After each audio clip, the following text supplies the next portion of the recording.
Chapter 3. Make your bed. Only the size of your heart matters. If you want to change the world, measure a person by the size of their heart. I ran to the beach with my black rubber flippers tucked underneath my right arm and my mask in my left hand. Coming to parade rest, I anchored the flippers in the soft sand, leaning against them against each other to form a teepee. Standing to my right and left were other students, dressed in green t-shirts, khaki swim trunks, neoprene booties, and a small life jacket. We were preparing for our morning 2-mile swim. The life jacket was a small rubberized bladder that inflated only when you pulled the handle. Among the students, it was considered shameful if you had to use your life jacket. Still, the SEAL instructors were required to inspect every life jacket before each swim. This inspection also gave the instructors an opportunity for more harassment. The surf off Coronado that day was about 8 feet high. The waves were coming in lines of 3, plunging with a roaring sound that made each student's heart beat a bit faster. As the instructor slowly moved down the line, he came to a man directly to my right. The student, a seaman recruit and brand new to the Navy, was about 5'4" in height. The SEAL instructor, a highly decorated Vietnam vet, was well above 6'2" and towered over the smaller man. After inspecting the student's life jacket, the instructor looked over his left shoulder toward the pounding surf and then reached down and grabbed the student's flippers. Holding them close to the young sailor's face, he said quietly, "Do you really want to be a frogman?" The sailor stood up straight and with the look of defiance in his eyes. "Yes, sir. Instructor, I do, sir," he shouted. "You're a tiny little man," the instructor said, waving his flippers in his face. "Those waves out there could break you in half." He paused and glanced toward the ocean. "You should think about quitting before you get hurt." Even out of the corner of my eye, I could see the student's jaw begin to tighten. "I won't quit, sir," the sailor replied, drawing out each word. And then the instructor leaned in and whispered something in the student's ear. I couldn't make out the words over the breaking waves.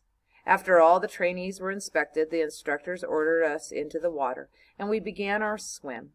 An hour later, I crawled out of the surf zone, and standing on the beach was the young seaman recruit. He'd finished the swim near the head of the class. Later that day, I pulled him aside and asked what the instructor had whispered to him. He smiled and said proudly, "Prove me wrong." SEAL training was always about proving something, proving that size didn't matter, proving that the color of your skin wasn't important, proving that money didn't make you better, proving that determination and grit were always more important than talent. I was fortunate to learn that lesson a year before training began. As I boarded the city bus in downtown San Diego, I was excited about the prospect of visiting the basic SEAL training facility across the bay in Coronado. I was a first-class midshipman attending my summer cruise as part of the Naval Reserve Officer Training Corps, ROTC, or ROTC program. As a first-class midshipman, I was between my junior and senior years in college, and if all went well, I hoped to be commissioned the following summer and head off to SEAL training. It was the middle of the week, and I'd received permission from my ROTC instructor to deviate from the planned training aboard one of the ships in port and make my way to Coronado. I got off the bus outside the famed Hotel del Coronado and walked about a mile down the road to the beach side of the Naval Amphibious Base. I passed by several Korean War vintage buildings that housed underwater demolition teams 11 and 12. Outside the one-story rambling brick building was a large wooden sign depicting Freddy the Frog, a large green web-footed amphibian carrying a stick of TNT dynamite and smoking a cigar. This was the home of the West Coast Frogmen and those intrepid mask and fin warriors whose military ancestors had cleared the beaches of Iwo Jima in World War II. My heart began to beat a little faster. This was exactly where I wanted to be in a year. As I passed the underwater demolition teams, the next building belonged to the SEAL Team 1. At the time, a new breed of jungle fighters who had earned their reputation in Vietnam as some of the toughest men in the military. Another large wooden sign showed Sammy the SEAL, a dagger in one hand and a dark cloak wrapped around his shoulders. As I would later learn, the frogmen and the seals were one and the same.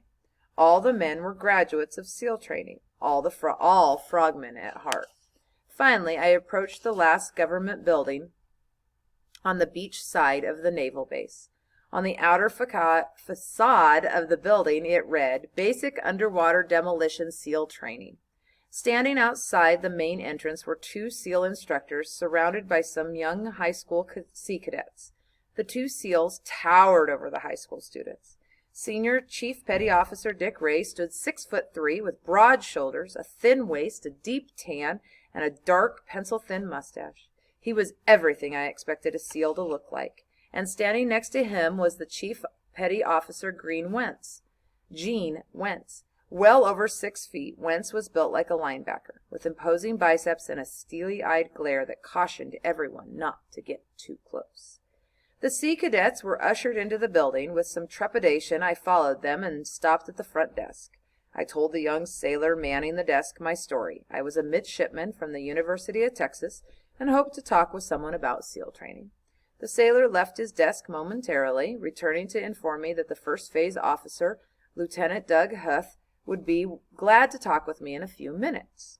As I waited to be called into Lieutenant Huth's office, I slowly walked up and down the hall, looking at the pictures that adorned the walls. There were photos of SEALs in Vietnam, guys rising out of waist-deep mud along the Mekong Delta, pictures of camouflage SEAL platoons returning from a night mission, men loaded with automatic weapons and bandoliers of ammunition boarding a swift boat heading into the jungle. Down the long hall, I saw another man looking at the photos, a civilian by his attire. He was slightly built, almost frail. A mop of dark hair hung beetle-like over his ears. He seemed to be staring in awe at the incredible warriors whose actions were portrayed in the photos. In my mind, I wondered if he thought he had what it took to be a Navy SEAL. Looking at those pictures, did he really think that he was tough enough to endure the training? Did he think that his small frame could carry a heavy rucksack and 1,000 rounds of ammunition? Hadn't he seen the 2 SEAL instructors who were just at the front door? Massive men who clearly had the right stuff? I felt a pang of sorrow that someone had misled this poor fellow, maybe even encouraged him to leave his comfortable life as a civilian and try SEAL training. A few minutes later, the sailor from the front desk calmly walked down the corridor and escorted me to Lieutenant Huth's office. Doug Huth was also a recruiting poster for the SEALs, tall, muscular, with brown, wavy hair. He looked very sharp in his navy khaki uniform. I sat in a chair across from Huth's desk, and we talked about SEAL training and the demands of the program. Huth had told me about his experience in Vietnam and what life would be like in the teams if I graduated from SEAL training. And out of the corner of my eye, I could see the thin man in civilian clothes as he continued to gaze at the photos on the wall. Like me, he must have been waiting to see Lieutenant Huth in hopes of learning more about SEAL training. It made me feel good about myself, knowing that I was clearly stronger and more prepared than another man who thought he could survive the rigors of being a SEAL. In the middle of our conversation, Lieutenant Huth suddenly stopped talking, looked up from his desk, and yelled to the man in the hall. I stood up as Huth motioned the thin man to come into his office. "Bill, this is Tommy Norris," he said, giving the thin man a big bear hug. "Tommy was the last SEAL Medal of Honor recipient from Vietnam," Huth added. Norris smiled, somewhat embarrassed by the introduction. I smiled back, shook his hand, and laughed at myself. This seemingly frail, mop-haired man, who I doubted could make it through training, was Lieutenant Tom Norris. Tom Norris, who had served in Vietnam, had on successive nights gone deep behind enemy lines to rescue 2 downed airmen. This was Tom Norris, who on another mission was shot in the face by North Vietnamese forces, left for dead, only to be rescued by Petty Officer Mike Thornton, who would later receive the Medal of Honor for those actions. This was Tom Norris, who battled back from his injury to be accepted into the FBI's first hostage rescue team. This quiet, reserved, humble man was one of the toughest SEALs in the long history of the teams.